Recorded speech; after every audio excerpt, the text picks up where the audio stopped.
Hello, I hope everybody's semester is starting out well. This is the first official lecture of Accounting 1.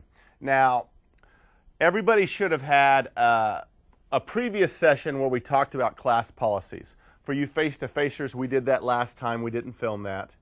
And for you people at home, I did a separate filming and taping of going through the class policies for you. So please make sure, those folks at home that are taking this as an online class, that you watch that. Don't just skip it thinking it's not going to be important.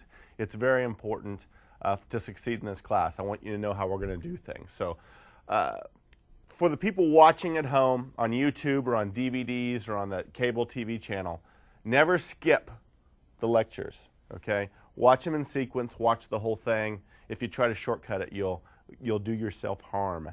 So at this point, everybody knows the class policies and procedures and everything, and we're going to go ahead and start the subject of accounting. Now, I always like to say at the very beginning, some people have to take this class, and it's like, oh, I wish I didn't have to take this, but I have to. It's required. Some people want to take it. Truth be told, out of the 15 of you here, there's maybe only one or two that might be a full-time accountant someday. So sometimes the question comes up, why do we have to take accounting? And I'll tell you. Several reasons, but one of them is, statistically speaking, about half of you are going to own or co-own a business sometime in your life. Now, it may not be your sole source of making money, but it may be just an ancillary income. But you will own or co-own a business. And I've talked to some of you, and a lot of my students, they want to be entrepreneurs. They want to own a business someday. Well, if you do that, you need to know accounting, at least at some level. And you might say, well, I'll just hire somebody to do my accounting. But what's the problem with that? Anybody know? Cost money. Cost money. And what's the other one? You might get ripped off. Okay? You can look at the business section and see what happens when a business owner gives all of their accounting responsibilities to somebody else. And it's like, well, we trust that person. I could tell you horror story after horror story from my days as a financial statement auditor of small businesses that somebody ripped them off because that person didn't know accounting at all. Okay?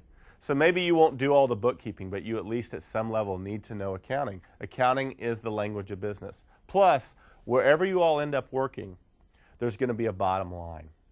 There's going to be a net income that you need to meet, right? I mean, JCCC is a not-for-profit, but we concentrate on that bottom line too. We have to stay afloat, don't we? In your own homes, you have financial situations, right?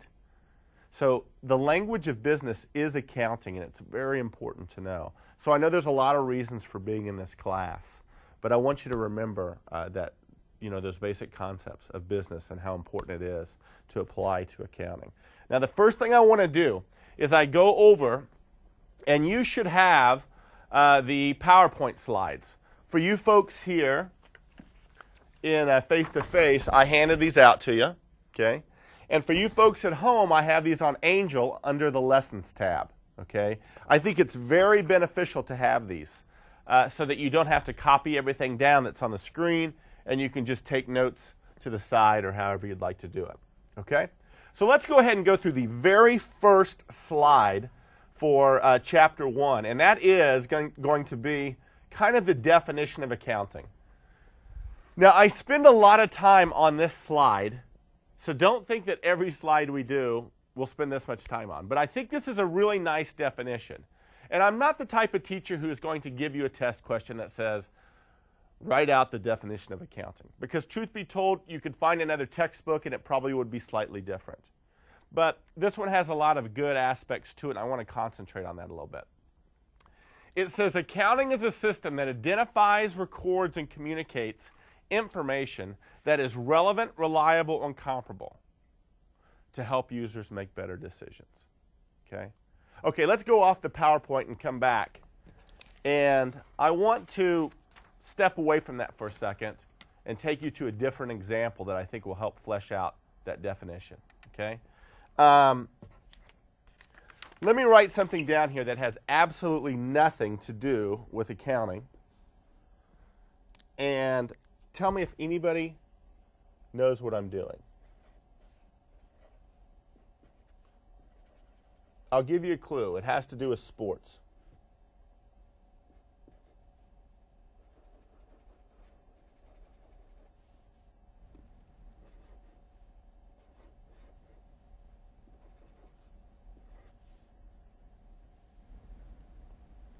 I'm sure you're all going, what is he doing? Right? You have any idea what that is? Anybody want to make a guess? It has to do with basketball. Okay? Anybody here play basketball? Okay? You've watched basketball, right? Okay? You know what a free throw is, right? It's when the player gets fouled and they go to the line and they shoot free throws, right? Well, one of the things I did in high school, I love basketball, still do. I couldn't make the basketball team at my high school. So what I did, and this sounds like a geeky future accounting professor sort of thing to do, I kept stats for the basketball team, traveled around with them and kept stats. Okay? So let's go back to this. Do you see how this applies to free throws? What this meant is player 12 got fouled and he went to the line for 2 free throws. He missed the first one, so I didn't color in that bubble, and he made the second one, so I colored that in. You with me? Okay, then player 17 got fouled for 2 shots. He made both of them, so I colored in the bubbles. Number 9 player got fouled. What does that look? That looks a little different, doesn't it? Anybody want to venture to guess what that is? Not a technical. Do you know what a 1-and-1 is? Certain types, if you get fouled, you don't get 2 free throws, but if you make the first one, you get a second attempt. Does that make sense? So I would draw that, it kind of look like a little cherry, right? So this guy got fouled. He made the first one, so he got a second attempt, right? If he wouldn't have made the first one, it would have just looked like that. Okay? This one, there's just one bubble. What does that mean? Anybody want to guess? He got fouled but made his shot. He made the shot, but he got a free throw. So if you get fouled while you're making the shot, you make the basket, you get 1 free throw. Now, why do I show you this? Because this has nothing to do with accounting. Well, this is one of the things as a basketball statistician that I kept track of for the coaches. Now, the next day when I would come to school, do you think the coach wanted me to hand him this report with the bubbles? Go back to the screen. Do you think that this is what they wanted? What did they want? A condensed version. They wanted a condensed report. And I made up just a sample report. Okay? This is kind of what they wanted. This is a free throw report for Northwest versus Southeast on October the 20th of 2011. This is the player, Jones. This is the free throws attempted, 8, and he made free throws made, 4. So he shot 50%. Smith went to the line and attempted 10 free throws, only made 8, shot 80%. Do you see what I'm saying? This was the report I gave the coach. Now, why would the coach care about having this information? To know who the best free throw shooters are. Maybe there's a technical during the game, and who would you want to put to the line? Probably whoever your best free throw shooter is, right? You'd want to know who needs to work on free throws, who's getting better, who's getting worse, right? But do you agree that if you were a basketball coach, a report like this would help you make better decisions? Is that correct? Okay, good. Now let's go back to the PowerPoint now, that definition. And let's apply this to the basketball example I just gave. That was a system that identified, recorded, and communicated, wasn't it? For instance, I would hear the whistle blow, and it would identify that I need to record something, correct? It identified that somebody was going to go to the line, and I needed to record it with that little bubble method. And there's nothing magical about that bubble method. I didn't make it up. It's a common way to keep track of free throws. Eventually, I would communicate that to my coach, right? Now, I would communicate it so it would help him make better decisions, correct? However, for it to be able to help him make a better decision, it had to be relevant, reliable, and comparable. What does that mean? Let's talk about that. What does it mean to be relevant? Well, to be relevant, it means it needs to be in regards to the game that he's concerned about, right? What if I would have given him the free throw statistics for the 1972 Olympic game between Russia and USA? Is that relevant? Is that going to help him make a better decision? No. Okay, so it has to be relevant. It has to be related to what he's concerned about. It has to be reliable. Has to be reliable. What if I don't know what I'm doing as a statistician? Is it going to help him make better decisions? No. What if I told him, hey, coach, here's your report from last night, but I'm going to be honest with you. I was pretty drunk when I did it. There's a lot of mistakes. I fell asleep during the third quarter. Don't know how reliable it is. Is it going to help him at all? No. And I did not drink as a high school student. Okay, so note that if my mom's watching. Okay? The third one, it has to be comparable. What does that mean? What that means is there has to be a consistent method that we are using to keep track of this stuff. There has to be rules. Okay? For instance, we always count a free throw made as if it goes through the hoop, right? What if I said, well, I changed the rules. I started to count it as a free throw made if it even just hit the rim, even if it didn't go through. Well, I've changed the rules. Is that the way we've been doing it? No. Okay, so it's no longer comparable to previous games. Is it going to help him make a better decision? No. So go back to that one more time. This was a system that identified, recorded, and communicated. And if it was relevant, reliable, and comparable, it would help him make better decisions. Accounting is the same way. Now let's stay on this for a second. We identify things that need to be recorded. These will be transactions that need to be recorded, such as buying office supplies, or selling services to a customer, or paying our employees, or getting a loan from a bank. We record that information, and eventually we're going to communicate it through a report, through a summation, like you were saying. And if that information is relevant, and if it is reliable, and if it is comparable, we're following the rules, it will help our users make better decisions. What sort of decisions would you see in the business world that would be aided by having financial information presented to them in a report? Maybe, do I want to invest in this company? Maybe do I want to extend credit or make a loan to this company? How's the business doing? Are we going to have enough cash to pay salaries next month? Right?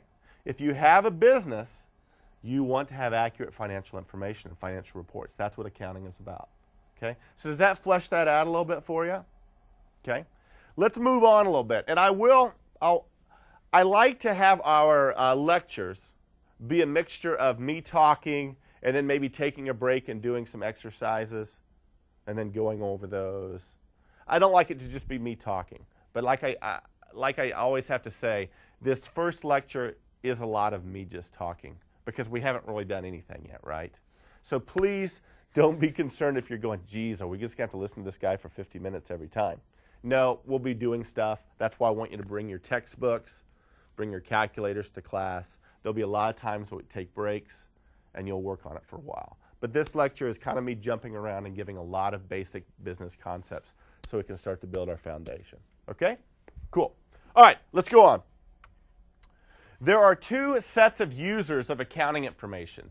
There are external users and there are internal users. External users are those that do not work at the company. Okay? They work outside of the company, such as lenders or banks or credit unions or shareholders or stockholders or potential shareholders and stockholders, the government, consumer groups, customers, external auditors. Do you know what an audit is? An audit is when you go in and you look at the records of a company and you verify it. Sometimes people think of an IRS audit, right? But all of those individuals, they are external to the company, correct? They don't work there. They're outside the company. Now, external users, financial accounting is the accounting that serves external users primarily. And that's this class. Now, there are also internal users. These are the people that work at the company, such as managers or the sales staff, or the internal auditors. Some companies are so big, for instance, Sprint, they have their own internal audit department. They're within the company. They're internal. There's also the controller. Do you know what a controller is? The controller is the chief accounting individual. He or she is in charge of all the accounting. They call it the accounting controller. But all of those individuals are internal to the company. You with me? Now, the type of accounting that is mainly concerned with internal users is managerial accounting. Have you heard of managerial accounting? Does anybody already know that eventually they're going to have to take managerial accounting? Yeah. A lot of people will take financial accounting, which is mainly concerned with the external users, and then eventually they take managerial accounting, which is the internal users. Okay? All right. Let's go to the next slide. Just like there are rules of basketball that must be followed, there are rules of accounting that must be followed. And this will help ensure that the information remains relevant, reliable, and comparable. Okay? And we know it has to be those three things for it to be useful. So there are what's called generally accepted accounting principles, and sometimes we abbreviate that GAAP, G-A-A-P. These are the rules that have been put into place that we have to follow for accounting. Okay, and we'll start learning some of those. Now, who sets those rules? Those are set by somebody called the Financial Accounting Standards Board, and we abbreviate that sometimes the FASB. This is the private group that sets the rules of accounting. Now, they take input from a lot of different groups, such as the SEC, the Securities and Exchange Commission. Have you heard of that group? They're the government body that has the reporting rules for companies that trade stock, that issue stock to the public. Okay? They certainly have input to the FASB on what GAAP is. There's also something called the International Accounting Standards Board. And they deal with international standards. Okay? So they certainly have input to the FASB as well. Now, one thing about international standards is we're becoming a much smaller world in some ways, aren't we? Right? Any of you, have any of you going to the classes, have any of you ever Skyped? Do you know what Skyping is? Have you ever Skyped with somebody overseas? Okay? Okay. Have you ever purchased something over the internet overseas, from overseas? Okay? Now, if I would have asked this in accounting class 20 years ago, there probably would, first of all, you'd say, what is Skype? Okay? Secondly, you wouldn't think about buying something from somebody in Germany, for example, because it's just not possible. But with technology, with communications, we're becoming a smaller world, aren't we? Okay? It's always interesting with these accounting lectures being on YouTube. I'll get emails. I've gotten emails from people in Poland, Saudi Arabia, London, all over the world, that somehow they stumble upon these lectures, and for some reason they watch them. Maybe they're taking an accounting class and it kind of helps them. But it's kind of fun to hear from those. If somebody out there is watching it, shoot me an email. I'd love to hear from those people. But it's a small world, isn't it? Well, because of that, we have to start having some international standards, because companies are becoming global with operations not in just the United States, but other countries as well. So you might have hear of something called IFRS. That stands for International Financial Reporting Standards. And they identified the preferred accounting for companies. Okay? And we won't get too much in this, but I want you to be aware of it. That IFRS is more and more concerned each year with how are we going to make the accounting operations in London comparable with the ones in Georgia. Okay? How are we going to do that? We want to try to find a common set of rules. And that's what IFRS is. Okay, now I want you to read about the next, now we're switching to a different subject, and I want you to read about this in your books, the business entity forms. And this is on page 11 and 12 of your textbook. Now, I'm not going to go through every aspect of this, but I want to hit on some high points. It's on page 11 and 12 in your textbook. And What I want to do is, and I'm going to double check that, make sure I gave you the right pages. Yes, I did. Okay, 11 and 12 in your textbook. Now, if you start a business, one of the first things that you have to decide is, how do I want to set up my business? And there's three main ways you can set up that business. You can set it up as a sole proprietorship, as a partnership, or as a corporation. Okay, those are the three main ways. Now, there's kind of different subways under each one of those, but for the purposes of this class, we're going to kind of concentrate just on those three ways. Now, there's a nice chart in your book. I'm not going to talk about every little row and column on here, but I want you to read about this and to know this. Let's highlight a few of those. Okay? Proprietorship versus a partnership versus a corporation. Okay? Now, let's come off the slides for a second. And it's Jake, right? Yes. Let's say you started a landscaping business, Jake. You could set it up as a sole proprietorship where you are the only owner and you don't incorporate or anything. You are just a sole proprietorship, right? Or what you could do is, let's say there were two owners, and it's Jake and Matt. Let's say there were going to be two owners, and you're not going to incorporate, but you're going to be a partnership. You could set it up that way. Or the other thing that you could do is incorporate. Now, going back to the previous slide, looking at it real quick, you might think sole proprietorship means one owner, partnership means just a few, and corporation means a lot of owners. That slide kind of indicates that, but that's not totally true. Because going back to you, Jake, even if you were the only owner, you could incorporate. What it means to incorporate is you set your business up as a separate legal entity. A separate legal entity if you're a corporation. Huh? Not so much a contractor, but like Sprint is a separate legal entity.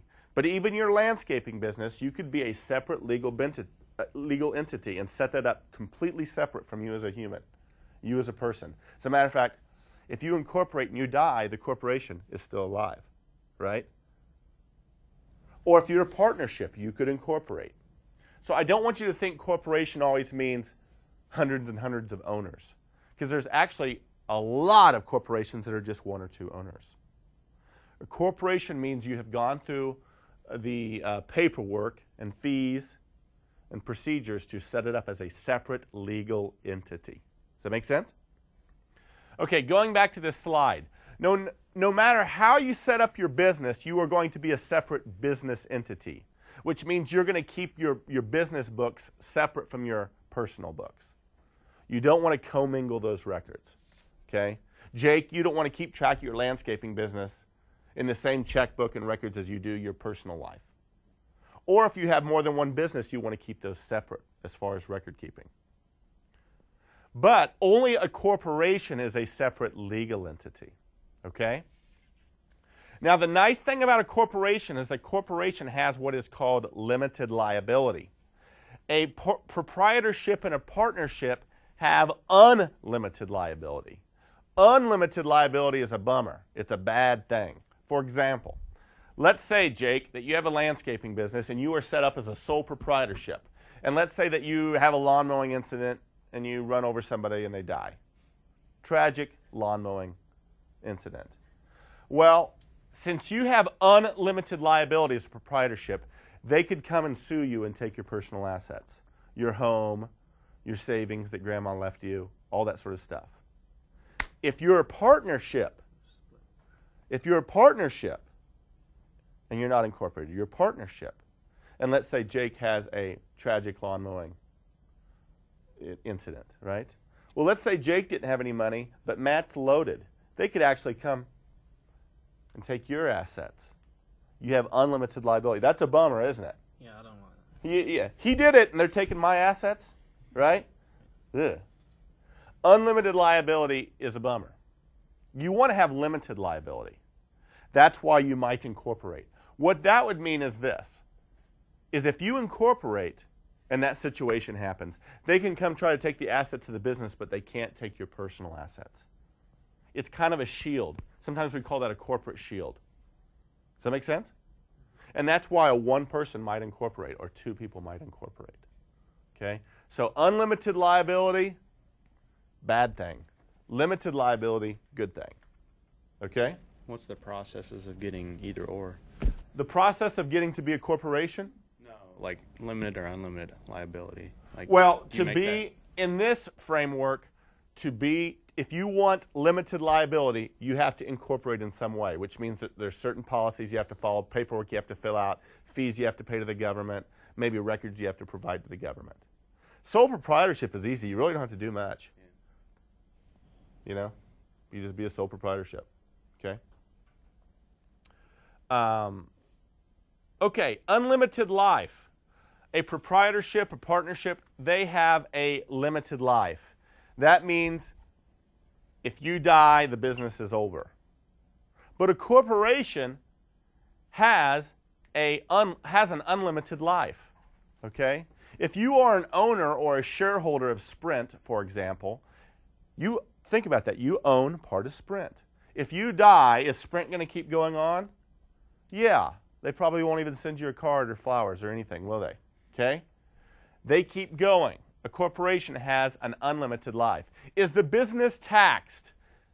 Well, that's the bummer about being a corporation. The great thing about being a corporation is it has limited liability. The bummer is a corporation is taxed. Now, let's explain this real quick. Let's say you are a sole proprietorship. Sole proprietorship. Does that mean you get to enjoy a tax-free life? No. That just means that you fill out an informational tax return and you pay your taxes at the personal level. Same thing with a partnership. The partnership is not taxed. But a corporation is taxed. And let me explain that in real elementary terms. Sprint has a pile of money, then they have to pay taxes, and that pile of money is now less, right?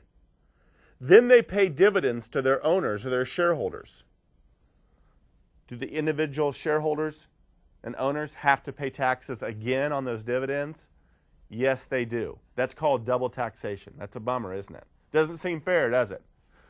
Corporation pays taxes, and then they distribute the money to the owners, and the owners have to pay taxes again. That's the big bummer about being a corporation. You with me?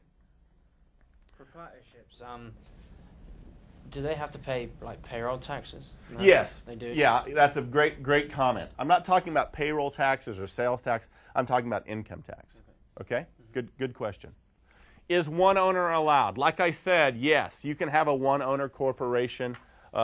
Proprietorship is just one owner. If you're a partnership, you can't have one owner. You have to have two or more. Now, there is something called a limited liability corporation, an LLC. Have you ever heard of that? That's a great way to start a business because, let's say the two of you started as an LLC. You would have the advantages of having limited liability, that's good, and you also would not pay taxes at the business level, only at the personal level. The question might be, why doesn't everybody be an LLC? Why doesn't Sprint be an LLC? Sprint would love to be an LLC, but there are rules that you can only be of such a certain size or less to be an LLC. Once you have more than a certain amount of owners, you have to incorporate, basically. Okay? Does that make sense? But if you were going to start a business, I would bet you that your lawyer would advise it to be an LLC. Okay? But you'd have to talk to him or her, right? I had a business and I was an LLC because I wanted the limited liability and I did not want to pay taxes at the business level. Cool? All right, we're going to talk about a few more things that's really important. This is your new buddy, the accounting equation. The accounting equation. What is the accounting equation? The accounting equation is assets equals liabilities plus owner's equity. Okay? Now, I want you to remember something here. Come off the slides real quick. When you first learn something, you're going to have somebody like me who's going to teach you something, and you have to trust me a little bit, right? Like when I taught my son to play baseball when he was just a real little kid, I told him how you hold a baseball bat, right? Now, he doesn't know. He's just got to trust me that that's the way you hold a baseball bat. If I wanted to be mean, I could show him some weird way, and he wouldn't know, would he? Now, I'm not going to do that to you, okay? There are some things I'm going to teach you in Chapter 1 and throughout this whole course that you're not going to understand the full implications of it, but I want you to memorize it, okay? You with me? Trust me. And and the implications will come into play as the semester progresses. But going back to the accounting equation, for now I want you to memorize that the accounting equation is assets equals liabilities plus equity. Are you with me? Cool. Okay, now let's flesh that out a little bit. What are assets? We've heard the term assets. These are the resources you own or control, aren't they? Okay, such as cash. That's an asset. That's a resource. If you have vehicles or supplies or land or equipment or buildings, supplies, those are assets, right? Those are assets that you own. A couple of these require a little more explanation, such as accounts receivable. Jake, let's go back to your business. Let's say you mow my lawn and you charge $50 for a lawn mowing, and I just say I'm going to pay you later. I'll pay you next week, okay? And you say, that's fine, I trust you. You would have an account receivable from me, the customer, because you're going to receive cash in the future. Does that make sense? That's an account receivable on your books, okay? Anybody here work at a bank by chance? No?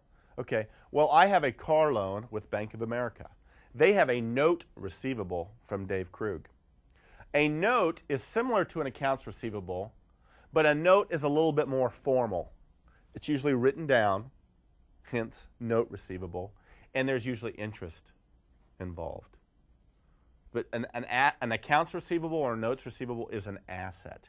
You're going to receive cash in the future. Does that make sense? Is a notes receivable dated? It's usually dated. I mean, have you ever had a loan, student loan, car loan? No. Good for you. Keep living that way. Okay, when I did my car loan, though, for those of you who have car loans or student loans, did you have to sign and date a bunch of stuff? Did they say an interest rate? It was more formal than when you just say, hey, you can just pay me next week. You see what I'm saying? Mm-hmm. We're not signing anything. There's no interest. That's an account receivable. With the bank, it's a note receivable. Good question. All right. What about liabilities? Well, unfortunately, most of us know about liabilities. This is debt, isn't it? These are things that we have to pay in the future. Okay, going back to Jake, you have an account receivable for $50 on your books from me. Well, on my books, I have an account payable to you, right? That's a liability on my books. Bank of America has a note receivable from Dave Krug for the car loan. I have a note payable to Bank of America, right? Okay. There's also things like taxes payable. Going back to the slide. Taxes payable are taxes that I owe that I'm going to have to pay out cash for. Wages payable or salaries payable. Anything ending in payable is I owe this person or this company or whatever, and I'm going to have to pay them in the future. That's debt, right? Some of you have student loans payable. Anybody here own a house? I do. Okay, you have a mortgage payable, right? So those are liabilities. Okay? Now let's talk about equity. What is equity? Now most people understand what assets are, generally speaking. Most people understand what liabilities are, generally speaking. But then they get to this equity thing and they go, oh, what's equity? And we've heard about it before, but it's not quite, it's hard to get your arms around what equity is. I think the best way to learn about what equity is to talk about how equity increases and equity decreases. But this is the owner's investment in the company. So I want you to know this. As a matter of fact, for you face-to-facers, we are going to have a quiz at the very beginning of next period. And it's going to be right at 9 o'clock. So if you're late, you'll miss it. But the quiz is going to be, number one, what is the accounting equation? And that is assets equals liabilities plus owner's equity. The next question I'm going to ask you is, how does owner's equity increase? And then the final question will be, how does owner's equity decrease? So you folks at home, even though you cannot take this quiz, I want you to act like it's a quiz. Because I have found, through teaching this class many times, that this is a fundamental principle that I want to get in people's heads and it'll make everything easier. Okay? So know the accounting equation. Don't just abbreviate either. Assets equals liabilities plus owner's equity. And now let's talk about how owner's equity changes. How does owner's equity increase? Well, there's two ways. The first way is investment of assets by the owner into the business. Investment of assets by the owner into the business. Going back to Jake and your business. Let's say that Grandma died and left you $10,000 in her will. She gave it to you personally. And you decide to take that $10,000 and start your business with it. Well, you are investing personal assets into the business. That increases your owner's equity. You with me? Let's say that you own a truck and you decide to put it into the business. That's putting a different type of asset into the business. And that increases owner's equity. You with me? Okay? So putting assets into the business increases owner's equity. The second thing that increases owner's equity is revenue. What is revenue? We kind of know what revenue is, right? When you said you were going to mow my lawn and I'm going to give you $50 later, that $50 is revenue. And you don't even really have to wait until I pay you. That's revenue as soon as you're done mowing the lawn, and we'll talk about that here in another lecture. If you go buy a $20 DVD at Best Buy after class today, that's $20 of revenue for Best Buy. If you pay $15 to get your hair cut, that's $15 of revenue to the barber, correct? Right? Taxes aren't included. Yeah, and we'll talk about, we're going to kind of ignore taxes for now because the taxes really aren't. That's something you have to give the government. But ignoring taxes, if you pay $15 for a haircut, that's $15 of revenue for the barber. Right? Make sense? You go buy a $5 meal at McDonald's, that's $5 of revenue for McDonald's. So these are the two things that cause owner's equity to increase. Investments of assets by the owner into the business and revenue. Now I'm telling you right now, face-to-facers, this is the quiz. This is the question. These are the answers. Sometimes people will give me answers that sound right, but they're not. Such as they'll say cash. Well, no, cash doesn't always cause owner's equity to increase. If I go get a $50,000 loan, I have cash, but does that cause owner's equity to increase? No. The answers, the question and the answers to the quiz are on this slide right here. The two things that cause owner's equity to increase are investments of assets by the owner into the business and revenue. Okay? It's just that simple. I know you don't understand the full implications of this, but trust me and just memorize this for now. Now let's talk about the two things that cause owner's equity to decrease. And this is going to be the flip side of what we just discussed. If putting assets into the business increases equity, taking assets by the owner out of the business decreases equity. That makes sense, doesn't it? Why might you take assets out of the business, Jake? Well, let's say you need some money to pay your apartment rent or to buy groceries. That's why you have a business, right? So you can take money every now and then and support yourself. Well, that's fine. That's expected. But when you take those assets out of the business, that decreases your owner's equity. Make sense? That's expected. That's normal. Assets in increases, assets out decreases. Marlon. How would that work for like a corporation, like somebody taking assets out? What that would be is how would assets leave a corporation and go to the owners? Through dividends primarily. Okay? So it's a little different when you think of Jake's landscaping business versus Sprint, but the principles still basically apply. It's just a little different. Good question. Okay? All right. Now, if revenues caused owner's equity to increase, what do you think causes owner's equity to decrease? Expenses. You're exactly right. You have salaries expense. You have advertising expense. You have gasoline expense. Expenses cause owner's equity to decrease. So I told you what's on the quiz, didn't I? Yes. So would like buying a chair for your, let's say, salon, would that be an expense, but once it's in your salon, it would be a revenue? No. Great question. And there's a lot of different concepts wrapped up in that question. And it's a great question. I'm not going to be able to fully answer it today because it's going to involve some principles I'll talk about in the next couple lectures. First of all, if you buy a huge asset, we don't expense it. It's an asset. And that's not an expense. Now we'll depreciate it over time. We'll expense it slowly, and that's when it causes owner's equity to decrease. Okay? And then there was a second part of that question. I forgot it already. Oh, does it become revenue? No. No. Revenue is when you provide products or services to customers and you receive and you can book that as revenue and you'll eventually receive payment. Okay? The chair is never going to pay you for anything. It's not a customer. Does that make sense? Mm-hmm. Great questions. So there's the whole quiz. What's the accounting equation? Assets equals liabilities plus owner's equity. What causes owner's equity to increase?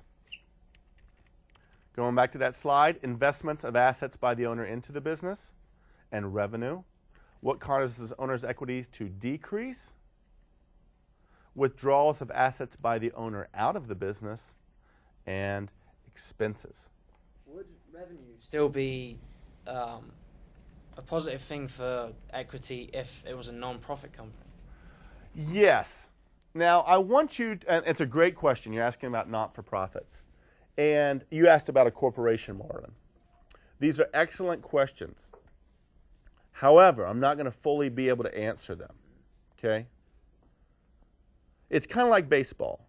It's like if I was teaching my son how to play baseball, and I would teach him, when you're on first base and they hit the ball, you run, right? If he's 4 or 5 years old, I'm just trying to get the concept that you run this way around the bases, right? Run from first base to second base. Not first to third, not first to mom in the stands, but from first to second, right? Now, for those of us who know baseball, you know that there's a lot of other implications, right? On a fly ball, you go halfway, right? There's a lot of different things. But I'm not going to try to teach my 4 or 5-year-old all those implications yet. Corporations, not-for-profits, they use these same principles, but in a slightly different way. I don't want to go down that road yet or it kind of confuses. As a matter of fact, the majority of our class, financial accounting, that you take this semester is going to be in regards to a sole proprietorship. A sole proprietorship. We'll talk a little bit about corporations. We'll talk a little bit about not-for-profits. Trust me, these concepts apply, but it's a little different, okay? So I think it'll be easier to try to think of Jake and his landscaping business as you learn these fundamental principles. Excellent questions. Make sense? Walk before we run, correct? Okay, what I want to do right now is we have a few minutes, and I want to do in your book, and I'll do this often, is we'll work on something in class for a few minutes, and then we'll go over the answers. For you folks at home, they're going to play this snazzy, jazzy JCCC music, and I want you to do these problems as well, and then we'll come back and go over the answers, okay? And if it takes you more time, folks at home, just pause it and play when we go over the answers whenever you're ready. But what I want to do is go over Quick Study 1-3 in your books. That's on page 31. Quick Study 1-3 and Exercise 1-3. Okay? Let's just do those right now. Quick Study 1-3 on page 31 and Exercise 1-3 on the bottom of page 32. I'll give you some time to do that. For you folks here, you can work together if you want. You can share your answers. But I'll give you about 4 minutes, and then we'll go through the answers. All right? So let's do that right now.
Okay, I wanted to give you a little bit more time, face-to-facers, but we're running out of time here. So if you at home are not done, just pause it, start it when you are done. But let's go through these answers real quick. Now, first of all, notice in your textbook, there are quick studies, there are exercises, and then further on there's problems. So when I give you homework, if I say to do quick study 1.2, don't do exercise 1.2, don't do problem 1.2, do quick study. So you can't just concentrate on the numbers. You have to know if it's a quick study, an exercise, or a problem. Okay? Quick study 1.3 on the top of page 31. External or internal? A lender is what? External. What about the controller? Internal. Shareholders are external. The sales staff is internal. The FBI and the IRS are external. And so are consumer groups. Consumer groups are external. Brokers, like stockbrokers, external. Suppliers are external. Customers are external. The managers of a business, internal. Business press, like the Kansas City Star or the Kansas City Business Journal, are external. And the district attorney is external. Right? Okay. Any questions there? All right. Let's jump over real quick and go over to exercise 1.3. What type of accounting is most involved? Okay. Review of reports for SEC compliance is mainly financial accounting because it's for external users who might be considering investing in the company or something like that. So number 1 is B, financial accounting, on exercise 1.3 on the bottom of page 32. Planning transactions to minimize taxes would be tax accounting. Okay, we didn't talk about that, but there's tax accounting as well. So number 2 is tax accounting. Number 3, investigating violations of tax laws, is also tax accounting. C. Preparing external financial statements. What's that? B, financial accounting. What about budgeting? That's more of an internal thing, right? So that would be managerial accounting. Number 5 is A. Okay? Number 6, cost accounting. That's more of an internal situation as well. That's also internal. That's also managerial accounting. So 6 is A. Number 7, external auditing, is financial accounting, like we discussed earlier. So number 7 is B. Number 8 is internal auditing. That is managerial accounting. Number 8 is A. Any questions on that? Okay, I know we went through that a little quick. Sorry about that. Last thing I'm going to do is give you your homework. Please do this for next period. Okay? You who've taken accounting know that the way you learn this stuff is by doing it. So the only homework I'm giving you, and once again, keep track of this, if this is a quick study or an exercise. And eventually we'll even have problems.